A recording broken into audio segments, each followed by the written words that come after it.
The Golden Spike's Unsung Heroes, presented by the Spike 150 Foundation.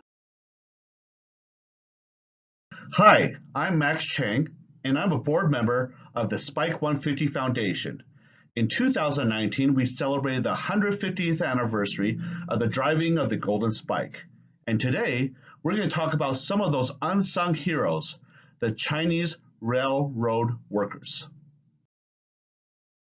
On May 10, 2019, nearly 20,000 people came to this desolate spot in the Utah desert, what is known today as the Golden Spike National Historical Park, in order to celebrate the driving of a golden spike into a polished laurel tie exactly 150 years earlier. In 1862, President Abraham Lincoln signed the Railroad Act to build a transcontinental railway, ocean to ocean, linking east and west, and opening up millions of acres of land for settlement.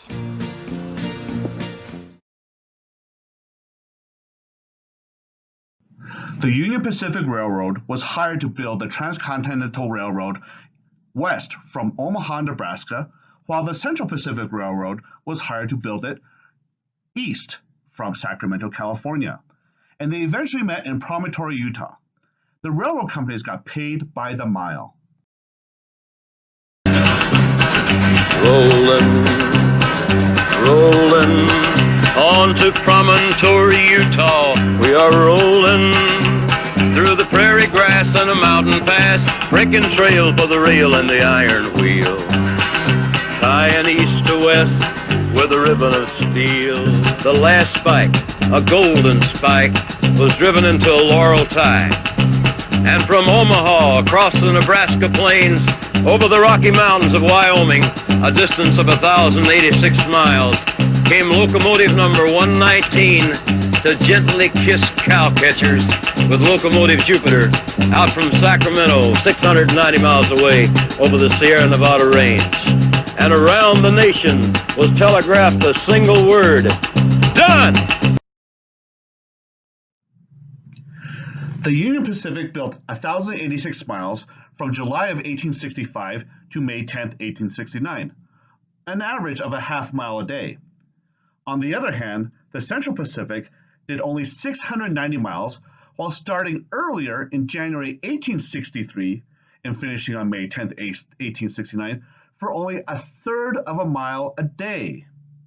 The total miles was 1,776 miles, making the most patriotic railroad in America. But why do you think the Central Pacific Railroad did less miles per day than the Union Pacific? It all comes down to geography. So on May 10, 1869, the 119 of the Union Pacific met up with the Jupiter at Promontory Summit. Now here's a bit of trivia.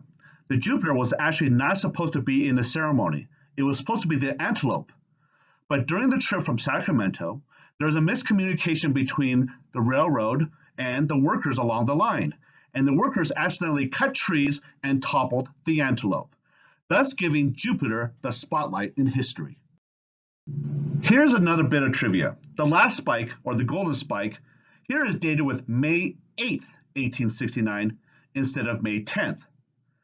That's because the ceremony had to be delayed 2 days when the 119 of the Union Pacific was hijacked in Wyoming because the Union Pacific had not paid their workers. And until the workers got paid, they were not allowed to leave. Now, this is Leland Stamford. He's president of the Central Pacific from California. He was governor of California for 2 years, and he didn't get too much hammer swinging training.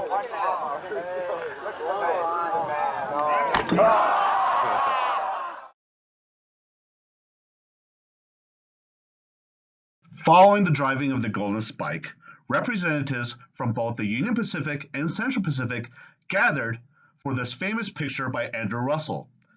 It is named the East and West Shaking Hands at Laying of Last Rail, but is more commonly known as the Champagne Photo. Now, while a photo can sometimes tell you 1,000 words, it sometimes does not give us the whole picture. As you can see, there are no Chinese railroad workers in this photo. Now, let's take a look at Andrew Russell's 69 workman photograph. By shifting the perspective just a little bit, we start to see something different. In this photo by Andrew Russell, called Chinese Laying the Last Rail on May 10, 1869, there are 8 Chinese railroad workers who are ceremoniously laying the last rail for the Central Pacific. Just moments earlier, 8 Irish workers laid the last rail for the Union Pacific. By looking at these 3 pictures, they are done by the same photographer on the same day, but tell a different or much bigger story.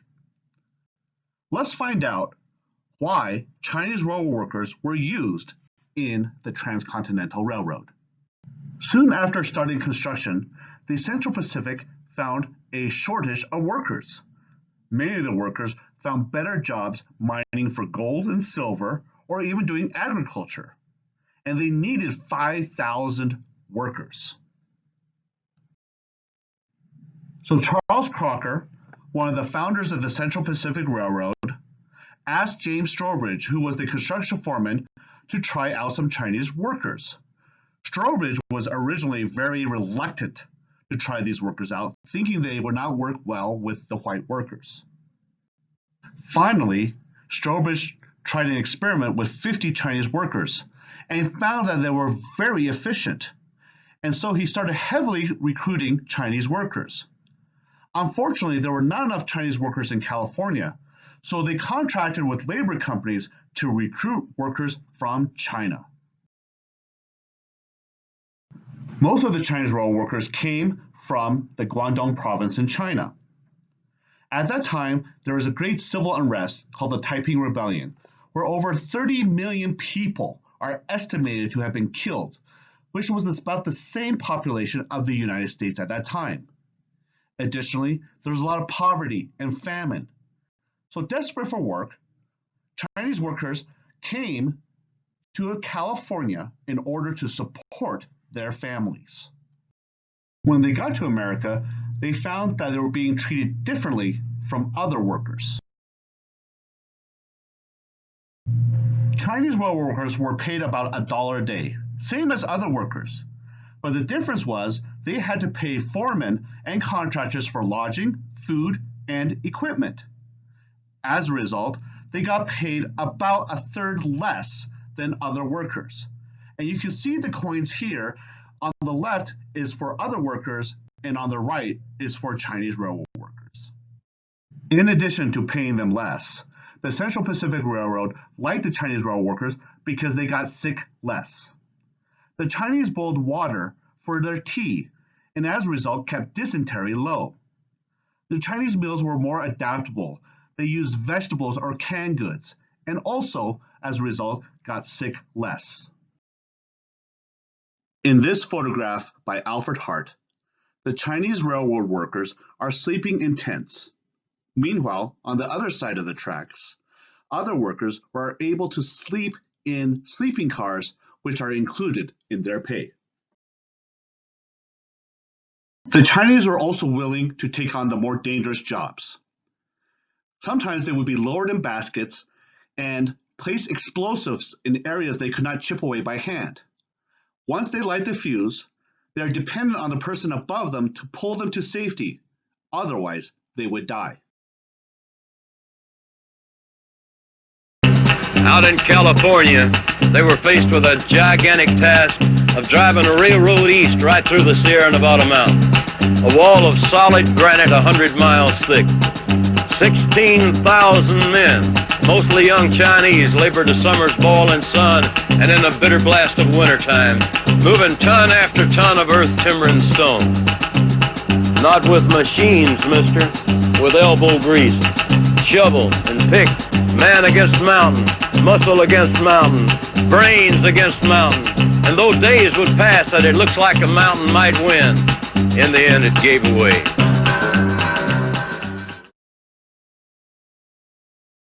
I asked earlier, why do you think the Central Pacific took longer to build a railroad than the Union Pacific? and the hint was geography. They had to travel through the Sierra Mountains, which is solid granite, the hardest rock on the continent. They had to build 15 tunnels in the Sierras, the longest of which is tunnel number 6. It is 1,660 feet in length. Here's a fun fact. The summit tunnel was built from 4 directions at once. How do you think they did that? At first, they started on the west face of the mountain. And even though they were using explosives such as nitroglycerin, they could only move 1 to 2 feet a day, and sometimes only a couple inches a day. So they went to the east side of the mountain and started digging going westward. But same thing, only a couple feet a day, sometimes only inches.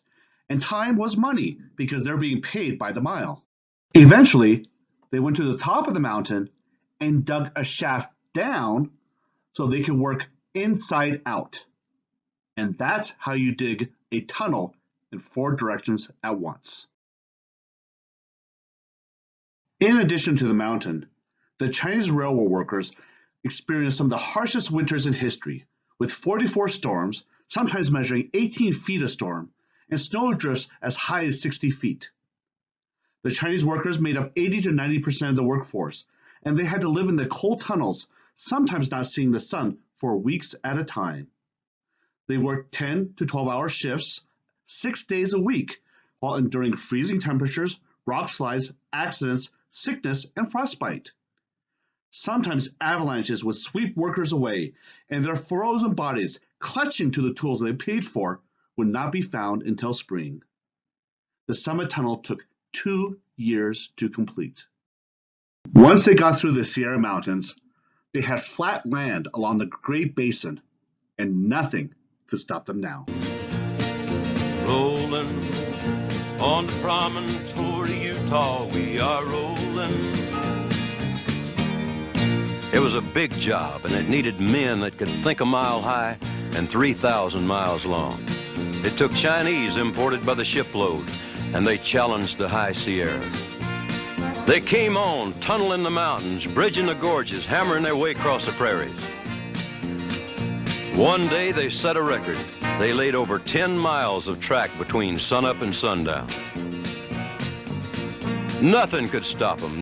Charles Crocker of the Central Pacific Railroad and Thomas Durant of the Union Pacific Railroad decided to place a wager of $10,000, which in 2019 dollars is about $200,000.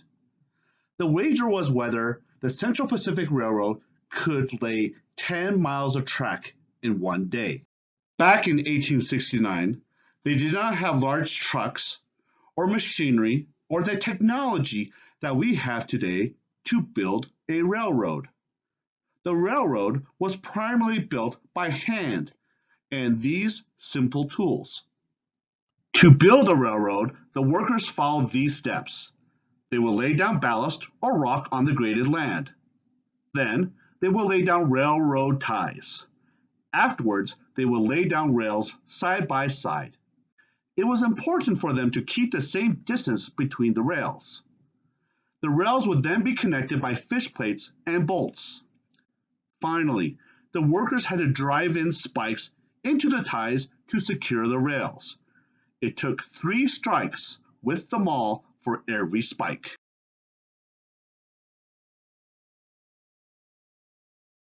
At dawn on April 28, 1869, one Irish foreman, along with 8 Irish rail handlers, along with thousands of Chinese railroad workers, set out to build 10 miles of track in one day. It took 4 men to carry each rail. Then the Chinese railroad workers would come through, connect the rails with the fish plates, and drive in the spikes. Being in the dry desert made it easy to get dehydrated, so they had to bring water to all the workers. There were stretches of the railroad where they had to curve the rails, and they had to do that by hand. By 1:30 p.m., they knew they would be able to break the record, and so they stopped at Camp Victory for lunch. Here's a look at Camp Victory from that day. By 7 p.m. that day, the Central Pacific did it. They laid 10 miles of track in one day. And they put up this sign to commemorate the spot where they completed the 10 miles. Let's look at the numbers of the 10-mile day. They did 10 miles and 56 feet. They needed 25,800 railroad ties, 55,000 spikes, and with 3 strikes for every spike, that's 165,000 strikes, 14,080 bolts, 3,520 30-foot rails, each weighing 560 pounds, and that's a total of 1.9 million pounds. The total weight of all materials was 4.4 million pounds, and each of those rail handlers lifted 125 tons, or 250,000 pounds of iron. History has recorded the names of the 8 Irish workers and the 1 foreman, and they all received a bonus of 4 times a 1 day's pay. On the other hand, the thousands of Chinese railroad workers were only known as John Chinaman, and they got no bonus.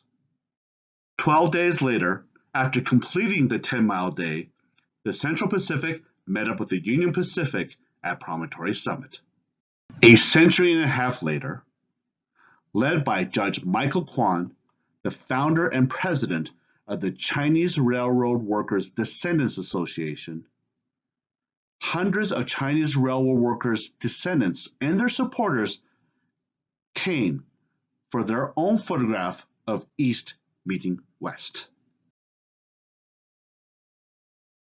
The Chinese railroad workers played an important part of Utah history. The Chinese helped build the railroad, and the railroad built America.